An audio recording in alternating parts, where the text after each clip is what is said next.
Hey everybody, it's Mike from the Mike Wagner Show, powered by SoundWeb Studios. Visit online at soundwebstudios.com for all your needs. Look at a professional website without breaking your budget. SoundWeb Studios is the answer. SoundWeb Studios offers fast, affordable custom web designs that blow the competition away. Call today, 1-800-303-3960. That's 1-800-303-3960. Or email to support@soundwebstudios.com. Mention the Mike Wagner Show, get 20% off your first project. Sonic Web Studios, take your image to the next level. Also, time to give official shout out to our official sponsor of the Mike Wagner Show, international award-winning author Mia Molson-Zia. If you love fast-paced mysteries, you'll love Missing by Mia Molson-Zia, available on Amazon in paperback and ebook. Missing is fast-paced and intriguing with an unforgettable twist. Takes place in 4 countries, 2 strangers, 1 target, where truth is an illusion and those you love will be the first to go missing. It's available on Amazon in paperback and ebook. Missing by Mia Molson-Zia has garnered great reviews and even loved and endorsed by Hollywood celebrities, including Joanna Cassidy, Forbes Riley, and many others. So grab your copy today for Goes Missing by Mia Molson-Zia, available on Amazon. Also, check out the Mike Wagner Show on over 30 podcast platforms and the MikeWagnerShow.com, including Facebook, SoundCloud, Spreaker, Spotify, and iHeartRadio. Also, Anchor FM, iTunes, Google Play, Amazon, Audible, Apple Music, and more as well. Take the Mike Wagner Show on any mobile device. Subscribe to the Mike Wagner Show on the YouTube channel. Follow the Mike Wagner Show on Instagram and Twitter today. And for great gift ideas, go to Amazon.com and check out the Mike Wagner Show t-shirts, pop sockets, throw pillows, tote bags, all kinds of great gifts, 24/7, 365 for your family, friends, and loved ones. Also, check out the Me and Molson-Zia store on Amazon for great merchandise, t-shirts, pop sockets, hoodies, phone cases, a lot more, and great gifts for your loved ones. Also, check out Missing, Once, and Wrinkles, Amazon.com/Me and Molson-Zia. And also, don't forget to support us on Anchor FM, along with PayPal and the MikeWagnerShow.com. Make sure you donate generously today. We're here with a terrific lady who's a highly regarded writer, actress, and director, as well as filmmaker.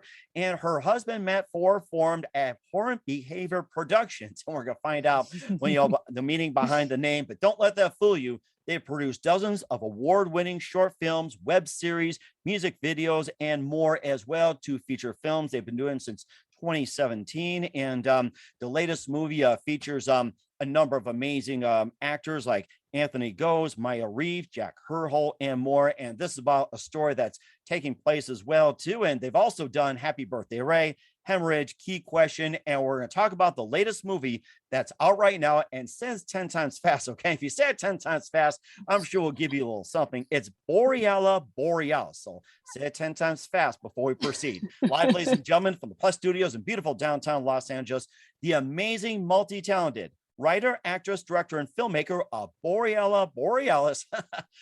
I'll say it fast later. Kathryne Easton. Kathryne, good morning, good afternoon, good evening. Thanks for joining us today. Oh, thank you so much for having me, Mike. I'm just delighted. Well, we're delighted to have you on as well, too. And checking out what you got. You're highly regarded. You're a writer, actress, also director and filmmaker. And you formed Abhorrent Behavior with your husband, Matt Ford. And don't let that fool you, guys. They produced dozens of award-winning films, music videos, and shorts, web series, and everything. We'll talk about those. And the latest Borealis Borealis is out right now. And they just wrapped up another project. Also talk about Happy Birthday, Ray, Hemorrhage, Key Question, and a lot more, and all the great works. And before getting to all that, Kathryne, tell us how you got started. My goodness. Well, I think I got started because of The Little Mermaid.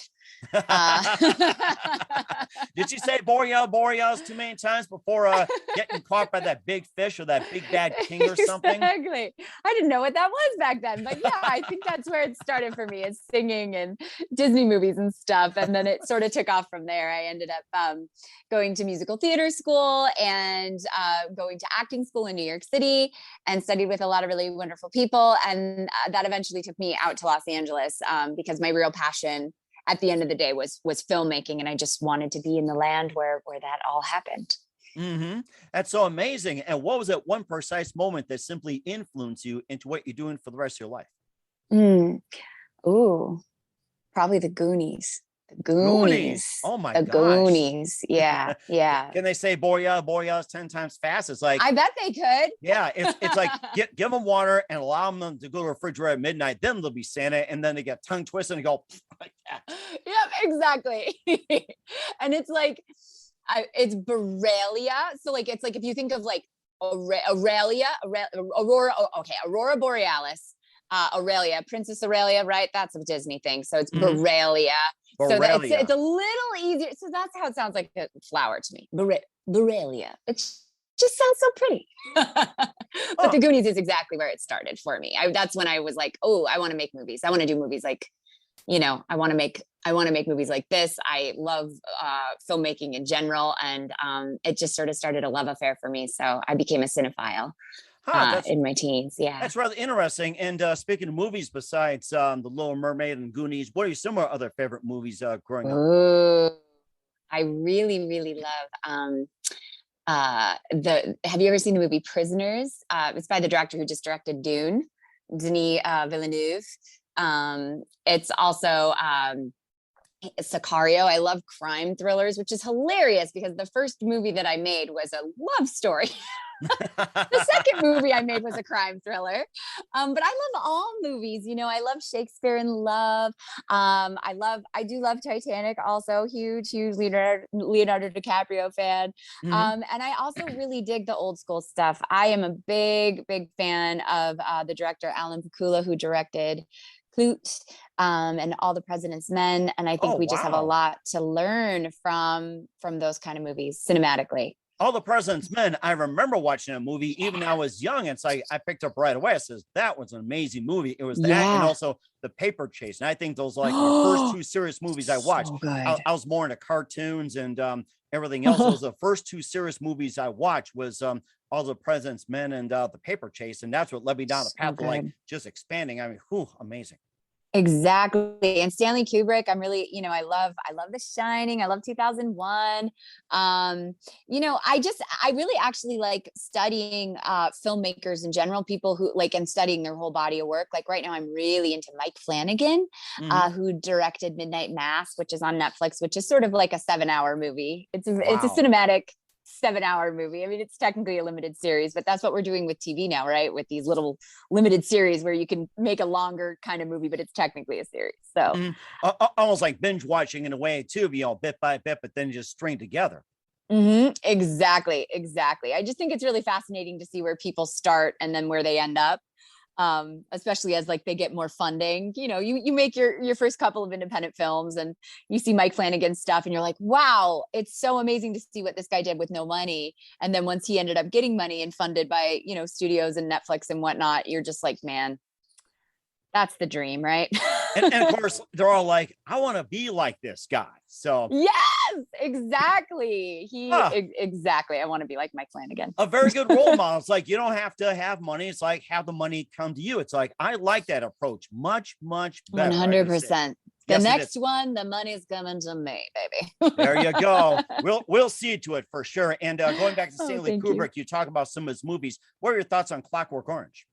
Ooh, when I watched it in my 20s, I didn't like it. I didn't understand it. I was in my Really? early 20s and I was really just mortified by it. I think it scared me and I was just the subject matter and I didn't understand a lot of the metaphor that was happening there. And then I actually rewatched it during the pandemic year. And I was floored by it, just what they do with the cinematography and how they're able to visually tell that story. And the metaphors to me really, really came through. I'd never read the book, but I loved it the second time around. I just don't think I was mature enough to understand it Mhm. when I watched it the first time. I think a lot of things like that too. It's just like, as youngsters, like you like to look at just for pictures, but then when you grow up, you start understanding more of the Yeah. words. And then some films as well too, you watch like so many different times and you get like so many different meanings as time goes on. 100%. A good example is the Truman Show. It's like you pick up one theme and then you watch it again, you get another theme, you watch again, you get another theme, and you get a theme of a theme of a theme of a theme, and then another theme of a theme of the theme of the theme. So it's like, it's those type of movies which I'm fascinated by. It's like you pick up something different every single time. Oh my gosh. And look at how like the Truman Show has aged as well. That came out, I think, in 98 or 99, like right before crazy computer stuff, social media. Like it's so fast, and reality TV, and the way that because we're all voyeurs now. We all go on social media and we look at other people's lives that we don't even know. And that's normal, but that's kind of weird. If you told someone that 20 years ago, that that's what life is going to be like now, Mhm. That's weird. That's so weird. And of course, too, when I watched it the first time, you had that front Fresnel light, drop down. It's like I thought, hey, it Mhm. must have been like alien. Second time, a UFO. A third time, what's this camera light doing here? And then a fourth time, it's like, I guess somebody dropped a part from Ford or something, or from a plane, kind of like a joke or something. Exactly. It's a feeling too. Like that's the thing about cinema is I think that we can talk about all of the things that we love about it and specific things, but there's also this intangible thing where it's like a feeling in your gut and your soul when you watch something that resonates with you and you can't even put it into words. It's when the music swells and a character realizes something or whatnot. And it's that feeling, I think that human feeling of like, oh, like I'm not alone, like someone else has felt this feeling before. And that's I think the thing that I love the most about it is being able to create a space like that for people, hopefully when they watch my movies. Mm-hmm. And that's an amazing thing as well too. And also besides some of the directors we mentioned as well too, who are some other favorite directors growing up? Oh, growing up, I mean, I'm just going to say it. Do you know Tamara Jenkins? Who I've heard, directed yes.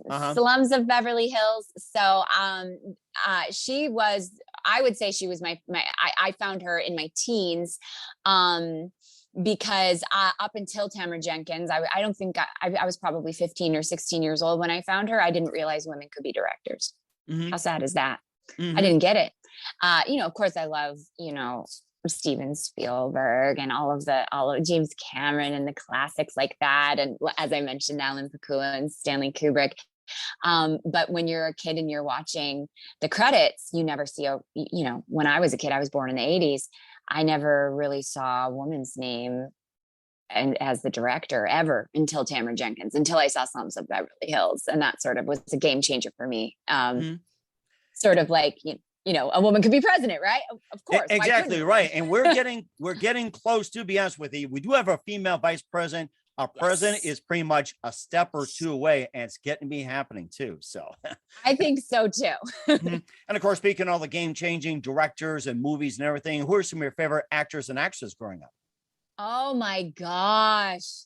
Well, Kate Winslet was like the be all end all for any girl that was over a size 2, I think. She was just the most magical. I absolutely was in love with her. And I really, as far as actors are concerned, I have like a really huge crush on Josh Brolin. Mm-hmm. And so I would watch a lot of his movies as well. Oh my gosh. But and Kate Blanchett, and I mean a lot of the British actors, I have to say. And I did have Leonardo DiCaprio all over my walls. Wow. As a teen. It was just his face everywhere, from magazines everywhere. Mm-hmm. And a lot as well too. You got some amazing actors and actresses in your movies. You also got Happy Birthday Ray, Hemorrhage, and also Key Question. And we'll talk about Borealis. Did I get that right this time? Borrelia. Okay. All right. I gotta make a little note here. Sometimes the English language is a little deceptive. So we'll talk about really hard word. Oh, yeah, that's why it's a tongue twister. Borrelia borealis. We'll talk about it in just 1 minute. We encourage everybody to practice 10 times fast before we put you to the test. But first, listen to the Mike Widener Show at themikewidnershow.com, powered by Sonic Web Studios. Visit online at sonicwebstudios.com for all your needs. Looking at a professional website without breaking your budget? Sonic Web Studios is the answer. Sonic Web Studios offers fast, affordable custom web designs at below the competition rate. Call today, 1-800-303-3960. That's 1-800-303-3960, or email to support@sonicwebstudios.com. Mention the Mike Widener Show. Get 20% off your first project. Sonic Web Studios, take your image to the next level. Also, time to give official shout out to our official sponsor of the Mike Widener Show, international warring author Mia Molson-Zia. If you love fast-paced mysteries, you'll love Missing by Mia Molson-Zia. Available on Amazon in paperback and ebook.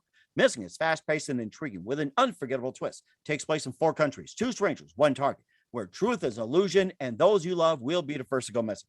It's available on Amazon in paperback and ebook.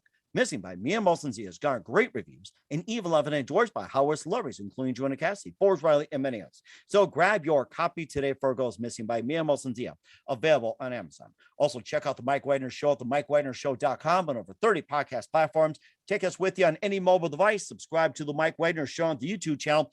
follow the Mike Wagner Show on Instagram and Twitter today. And for great gift ideas for your loved ones, go to Amazon.com. Check out the Mike Wagner Show podcast or the MikeWagnerShow.com. And for more great gift ideas, t-shirts, pop sockets, phone cases, and more, go to Amazon.com/me and Molson Zia. Check out the great merchandise and it's great books like Missing, Once, and Wrinkles. Amazon.com/me and Molson Zia. And don't forget to support us on Anchor FM, support us on PayPal, and also the MikeWagnerShow.com. Make sure you donate generously today. We're here with the amazing, highly regarded, multi-talented writer, actress, director, and filmmaker, Kathryne Easton, here on the Mike Wagner Show. Before we talk about your latest movie, Borrelia Borealis, and more as well, too, you and your husband formed Abhorrent Behavior Productions, which you've won dozens of awards. And tell us how you come up with the name Abhorrent Behavior. Boy, worse than Borrelia Borealis. I know how to pick the words, don't I?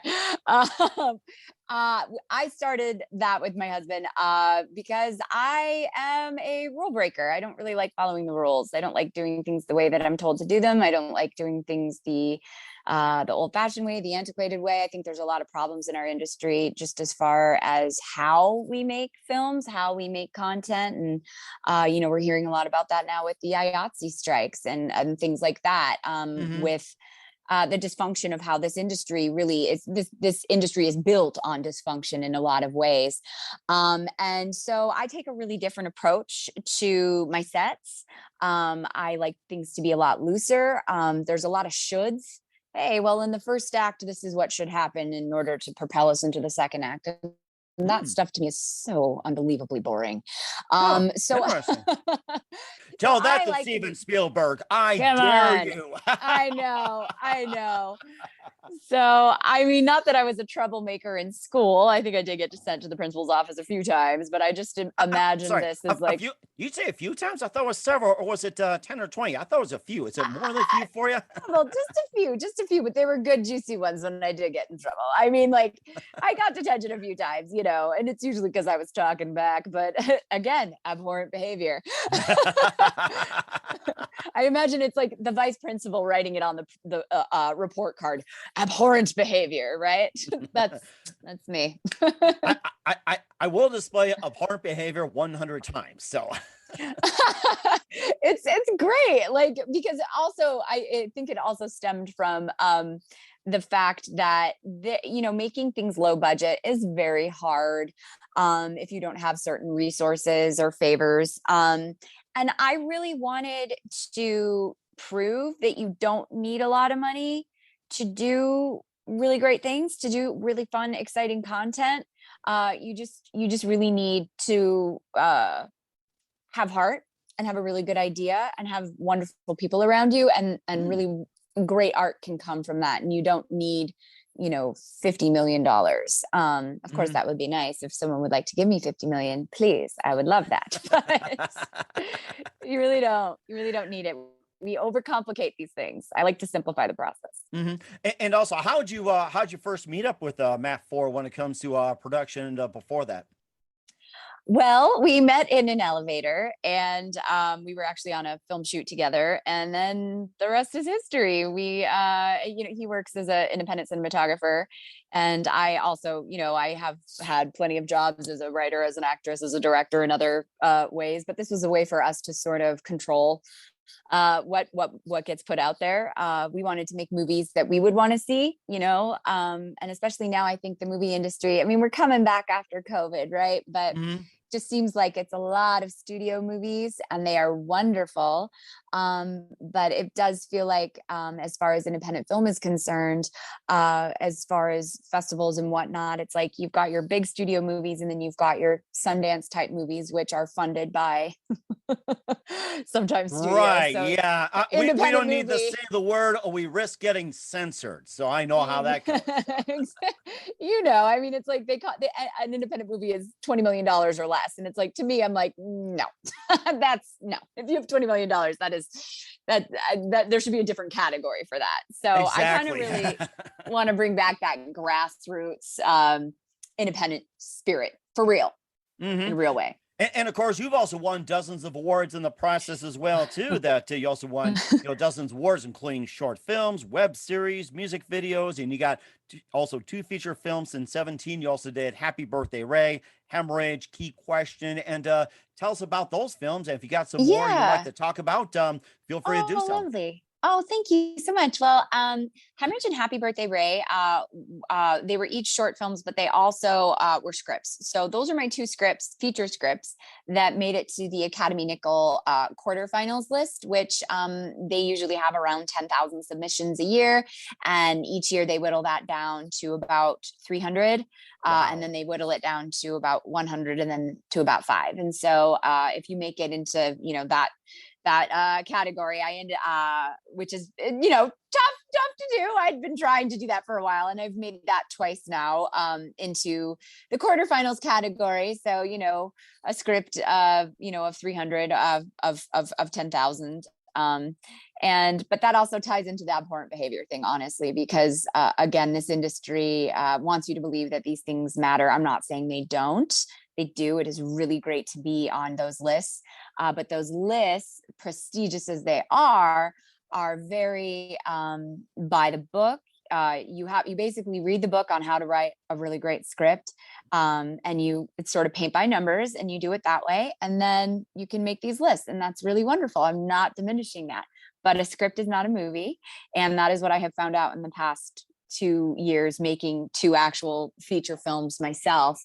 I had to throw away the book on all of that. Wow. And so I made a very different approach, and instead, I know how to write a script. I've sold scripts. I love writing scripts. And it's an art form. But as far as acting in my own material and directing my material at the same time, I needed a different method. And I also really wanted to empower my actors, because that's the thing too. A script, it's not like a novel. You can't say what a character is feeling, what their inner thoughts are. And there's reasons for that. However, as an actor, when you're trying to sell something, when you're trying to be a character, you need all the information you can get, right? Mm-hmm. And so I decided I would write outlines instead. So I would do these really, really long outlines where I would write dialogue in, allow the actors to improv as well if they would like to. Keep it loose, keep it fresh, but I included pictures and references and art pieces so they could really feel and taste what the world looked like, Oh my goodness. So that's a very interesting approach. I've never heard of it. And you're right. It's like, everything done by the book. You got to read your line exactly, or the director is going to fire you, and improv, look at the pictures. I love that approach. That's so amazing. Wow. Thank you. Yeah, it really, it was kind of a crapshoot. We did the first one in the pandemic, and it was a lot of actors doing Zoom calls because everyone was locked down. And it was really more out of necessity, because I just desperately wanted to tell this story. But I also knew that there was a lot more inside of me that wasn't going to necessarily come out. If I were writing it, I was going to need to experience it. And so that is what we did. And so we shot me experiencing it with these actors with a very structured outline. And that's why when you watch the movie, there are moments where you're like, oh boy, that feels a little real there. And it's because it is. My goodness, that is something. And of course, we talked about Happy Birthday, Ray. Also a Hemorrhage, Key Question. Also, too, that you're also, what was it? It's Quarantine with Van, and also Abandoned and Good Grief, and a little more as well, too. Like I said, if you want to throw some more out there to talk about, feel free to do so. You are so wonderful. Yes. So, let's see. Well, Key Question is actually, I was hired by Legendary Studios to direct that. That's a series that starred Marisha Ray and Matt Key, who are really big stars in the Critical Role. I don't know. I'm sure some of your listeners are Critical Role fans. It's a niche. It's like Dungeons and Dragons, but they have millions upon millions of followers. And so you enter this world where I didn't know that world, but they are beyond celebrities, and like millions of followers. It's very exciting. And so it was very cool to just be able to direct that, and also just to get paid to direct and to be hired to direct. And so, and it was really cool to get a paycheck that said Legendary Studios on it. I mean, come on, that's awesome. it was my first experience working with like a really larger crew. And so I felt like it was a really good learning experience, and I'm really happy with what we got there. Yeah. So that was on the Alpha Network a couple of years ago. And yeah, we've had we did a web series. It's Food with Vanessa Charbon, and it's Quarantine with Vanessa Charbon. And that okay. All right. I was just trying to read. I should have improvised. Oh my gosh. No, it's okay. It's a silly character that I made up that is like a former beauty queen that just doesn't get it. Maybe she's aging a little bit. Maybe she's a little past her prime. Kind of a bit of a fame whore, needs attention, has a public access show. That's how we motivate it. But the funny thing about public access. Yeah. Oh God, that's so 80s public It's access. so 80s. Yes. And because she got a DUI, that was what she did. That was like how she paid back the county, because she comes from a really small town. So she's like a little celebrity, you know. She was Miss Arizona 2004. So she's kind of a big deal in a teeny tiny town in Arizona. So that's how she paid back the county. She gave the people a public access show. Oh my gosh. on lifestyle things. But I learned a lot doing that. That using that format, because she talks directly to camera. I'm Vanessa, by the way. Okay, Vanessa.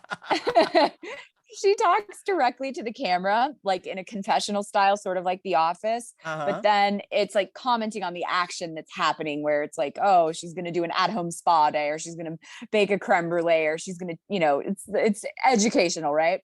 And yes. Using that format actually is what catapulted me into the idea of doing Borrelia Borealis as a film, because we needed a way to motivate telling the story with just me, because there was no one in our apartment. There was because of the pandemic, it was pre-vaccine.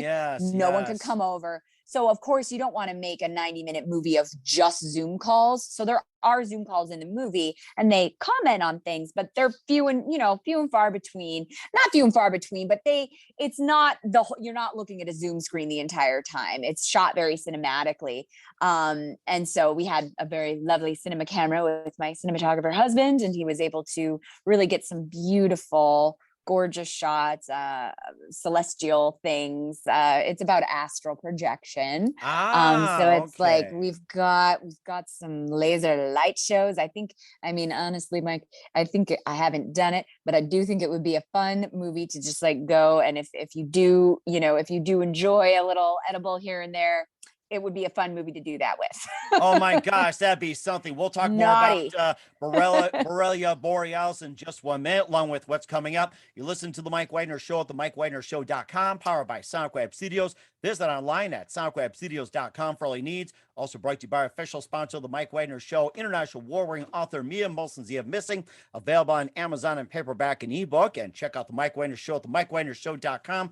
We'll be back with the amazing, multi-talented writer, actress, director, filmmaker, Kathryne Easton, after this time out. We're back with the highly regarded writer, actress, director, filmmaker, Kathryne Easton of Borrelia Borealis here on the Mike Wagner Show. And it's been a well-received film, by the way. And, tell us more about Borrelia Borealis. And, it was shot during the pandemic, and also just has some issues as well, too. And, tell us more about that. It sounds like an amazing film. Thank you so much, Mike. You're so kind and sweet. Thank you. I try. Oh, you do. I appreciate it. Well, it came about. I didn't plan it. Like most things in my life, I feel like I'm a planner, and I write for years, and we'll do this script, and life happens. And I was diagnosed with Lyme disease in January of 2020. And then the pandemic, March of 2020 happened. And it was revealed to me that I had Lyme disease for 25 years, and it went undiagnosed. Wow.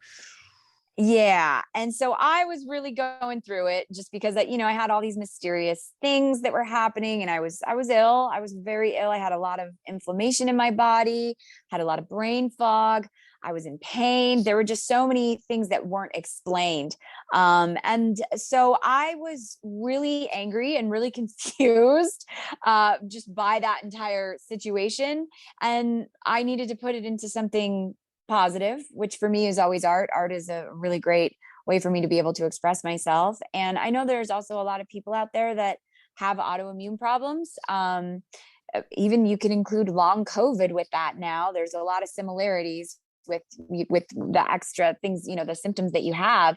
And so that's when I wrote the outline.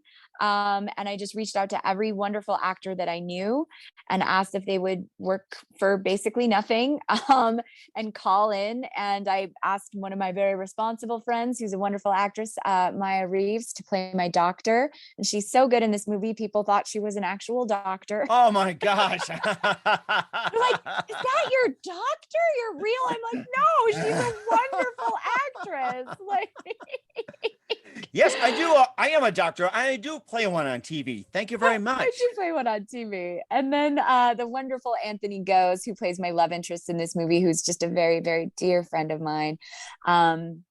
He would shoot, at night after he put his baby to bed.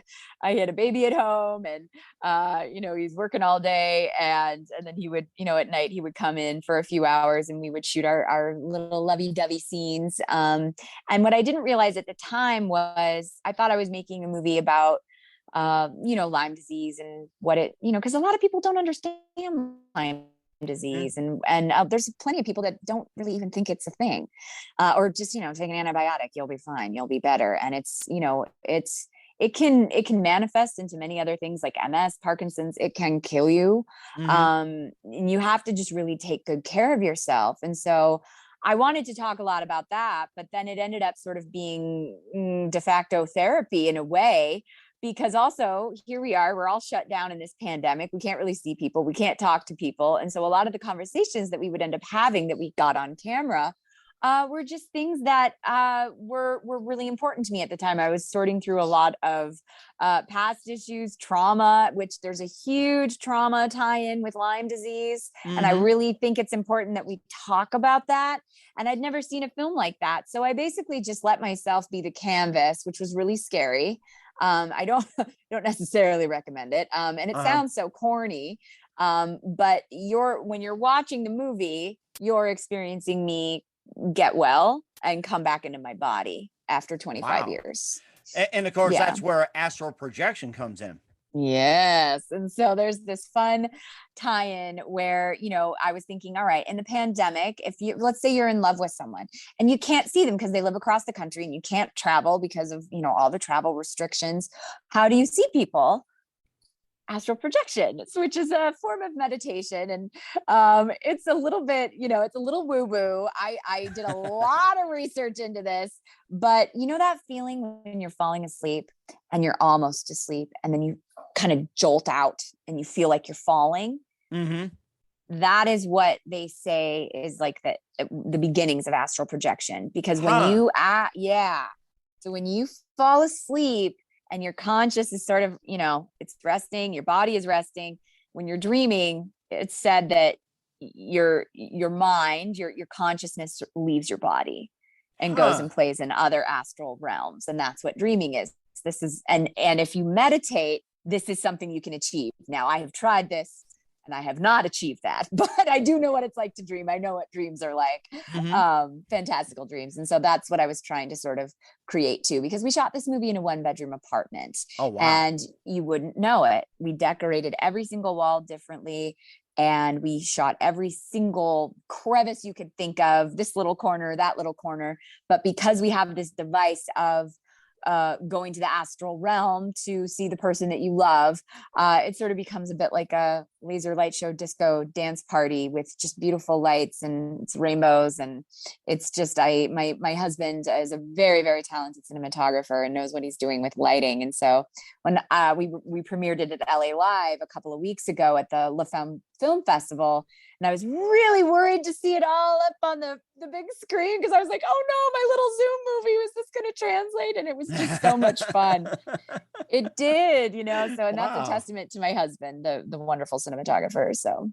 Oh my gosh, that's so amazing. You talked about earlier when you're dreaming, all of a sudden you wake up. I seem to have these dreams where I have something like that. It feels like it fell like, 3, 5, 7, 10 stories. You wake up, it's like, oh my gosh, you think you're falling. And I think to myself, either something's about to happen or you had too much pizza. It's one of the two. So. It's one of the two. It's serious. It's usually, it could be both, honestly, Mike.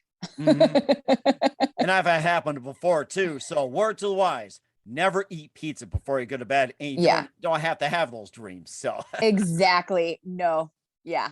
Highly recommend. okay. And of course, where can we find Borrelia Borealis at? Well, we got a distribution deal and it is being distributed through Freestyle Media. And we are going to be released on January 18th. So just in Nice. a couple of months. And so it'll be on VOD streaming platforms. And so do a little Roku search, a little Apple search, it'll pop up and you'll be able to rent it or buy it. Yeah, so I'm really proud of it. And I stand by it and I'm really excited to be able to show it to people because we also have a lot of really fun music in there. And it's just, I think it's a testament to independent filmmaking in general. And I hope that young people can watch it and be inspired and say, okay, all you need maybe is $1,000 and a toothpick and a Q-tip and some Scotch tape, and you can do it. You can do it. That's all you need. MacGyver it. Yeah, MacGyver. I was just going to say that was my favorite movies. I actually picked up some of that stuff, and I think they said a thing about gum explained all these ingredients, and that's what's used to do this, do that. Never use it. Mm-hmm. You never. That's like I feel like I was going to science class, and here he is, Yeah. ex-hockey player. It's like, what does he know about it? And it's like I give credit to him, and I use it to for all kinds of things. I mean, who needs to go to a hardware store? You can use just chewing gum. Just So. gum. Yeah, you can hold. Yeah, absolutely. Like that's my just how I look at life is just MacGyver it. Just MacGyver it. You'll be fine. There you go. And of course, speaking of your movie Borrelia Borealis as well too. And where else can we find your other movies like Happy Birthday Ray, Hemorrhage, Key Ooh. Questions, and where can we find all your other works at? Well, so Key Question should be up on YouTube. That was originally on the Alpha Network, but the Alpha Network is no more. So I believe it's up on YouTube. And the others are short films. Those are not features. So the short films are on Vimeo, on YouTube. You can find them.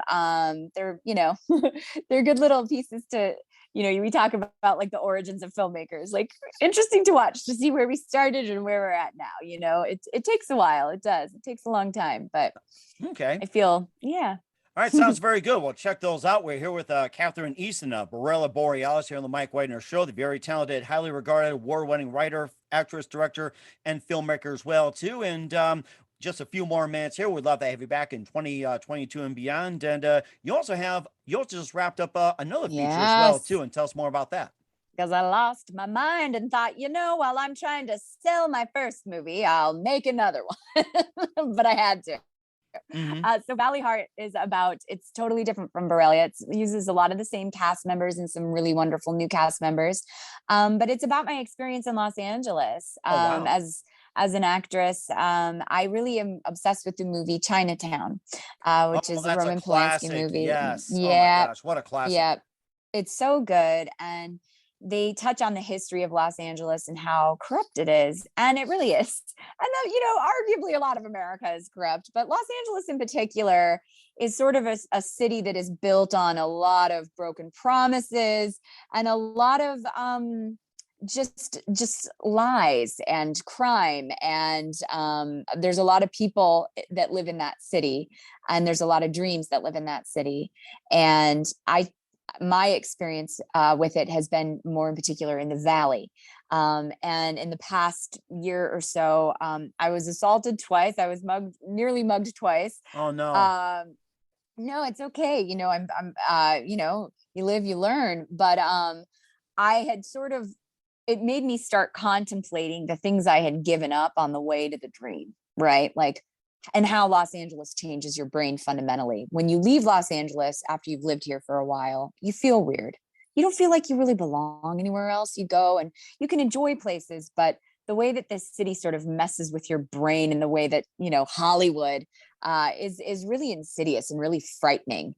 And so I was sort of looking around my neighborhood going like, man, like, I don't know, there's some shanty towns here now. We got like a lot of tents and, we have maybe some criminal activity going on that's very obvious.